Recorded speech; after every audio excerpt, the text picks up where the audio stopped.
My wife said, "He's just a childhood friend." She said it with such casual certainty, like it was the most harmless thing in the world. The words slid off her tongue so smoothly, I almost let myself believe them. Almost. But I've learned that the most dangerous lies are the ones wrapped in everyday tone. The ones that sound so ordinary you're tempted to dismiss that twist in your gut.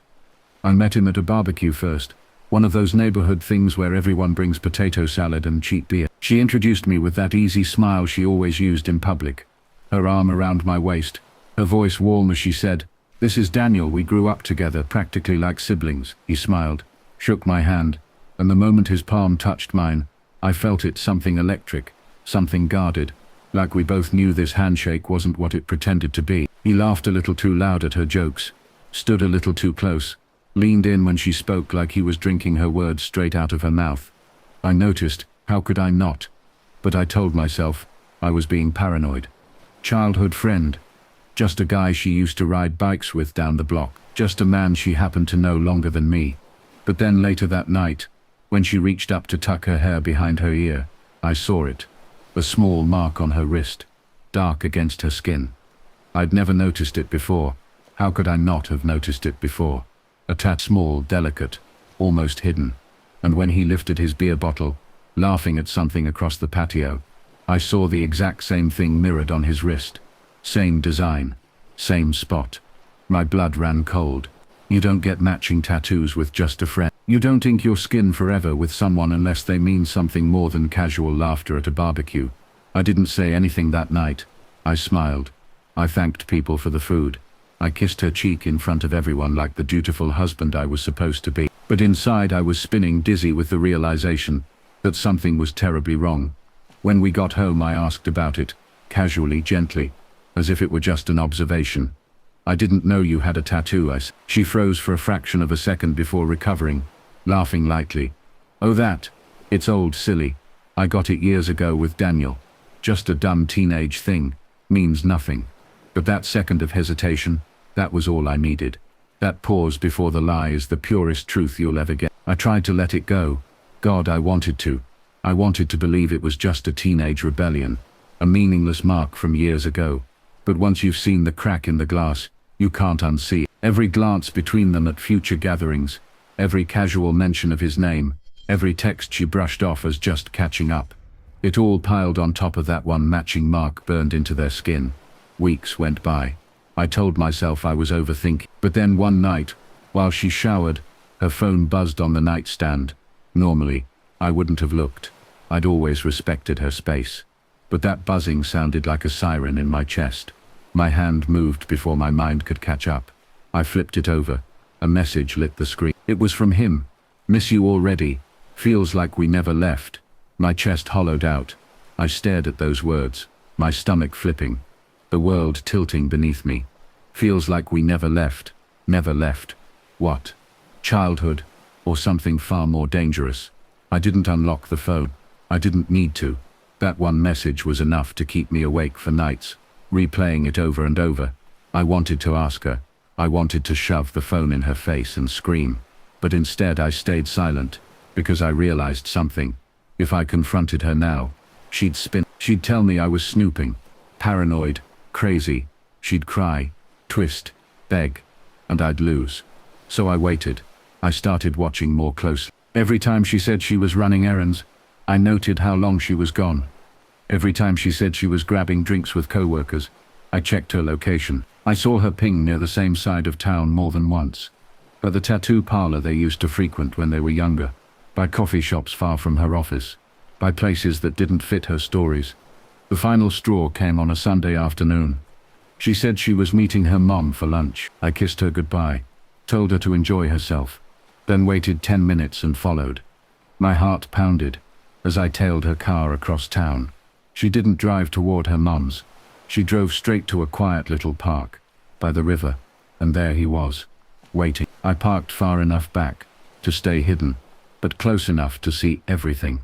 She stepped out of the car, her face lighting up like the sun when she saw him. He pulled her into a hug, long and tight, the kind of hug that says everything words can't. And then, as if the universe wanted to crush me further, they both lifted their sleeves for a moment, showing each other their wrists, laughing, pressing the tattoos together like some kind of secret handshake. Only they understood. That was it. My chest cracked open. It wasn't just history. It wasn't just a stupid teenage thing.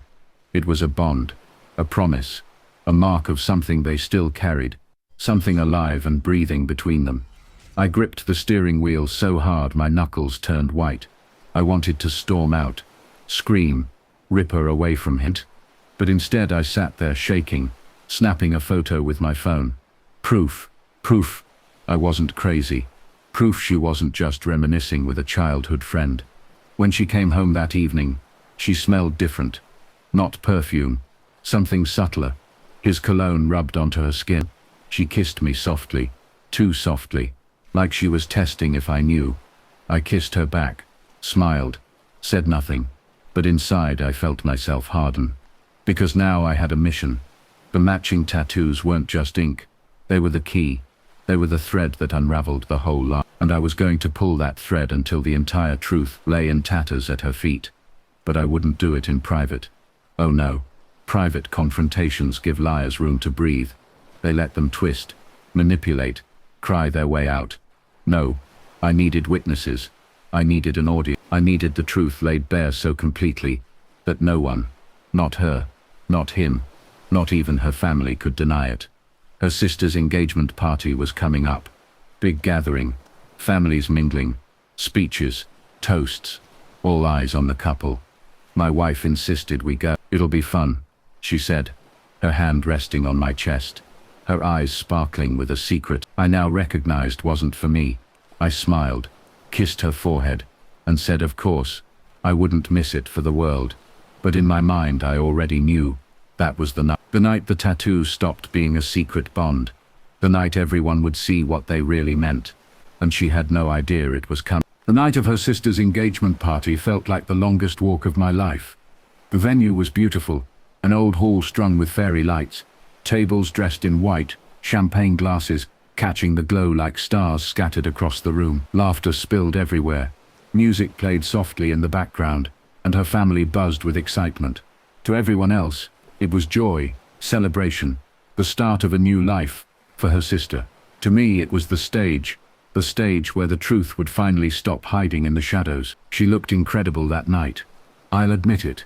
A deep red dress, hair curled just right, smile polished to perfection.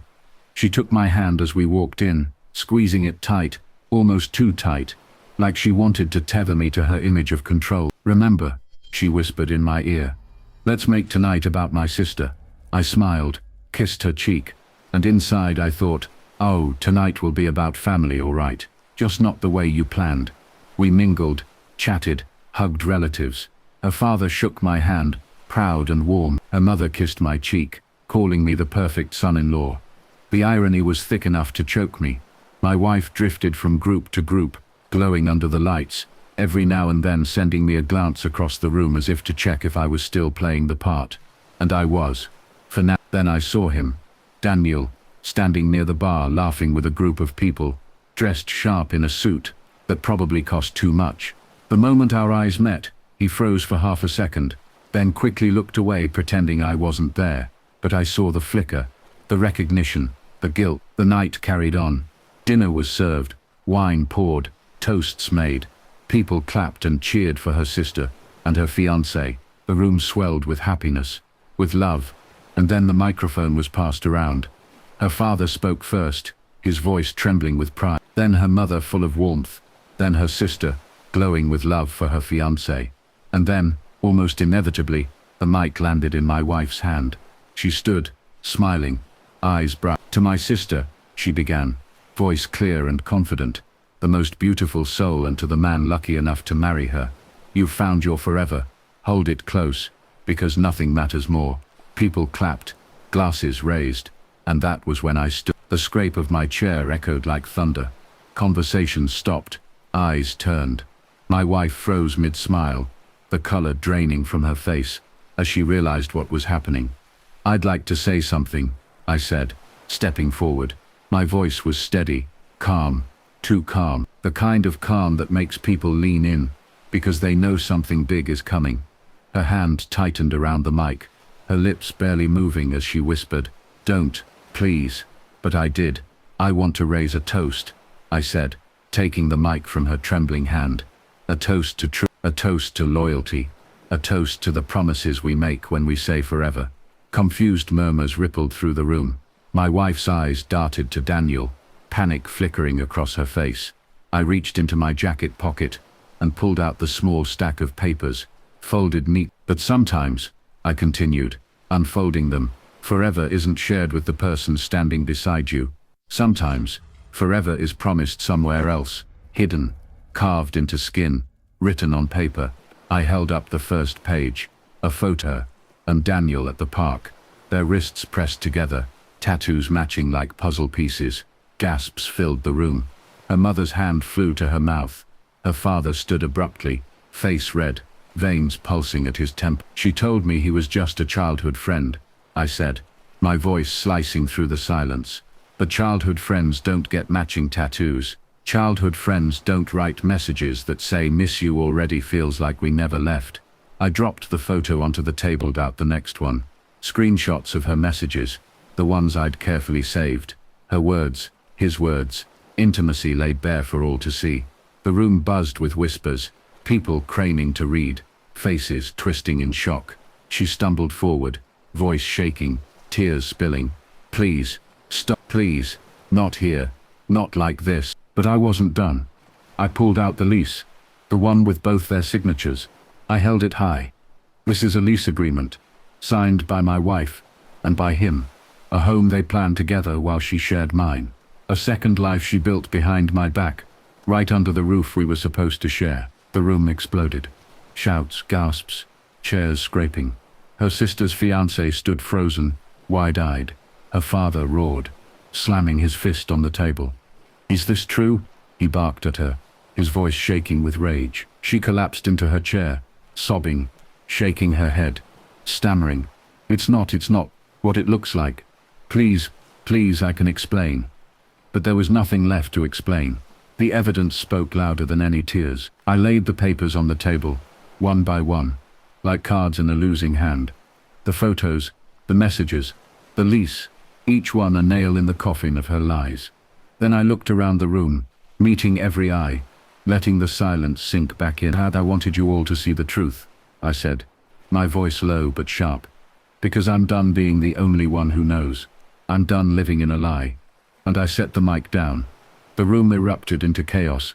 As I walked out, her sobs followed me, her voice cracking, begging, "Please, don't leave me. We can fix this." I didn't look back. I didn't need to.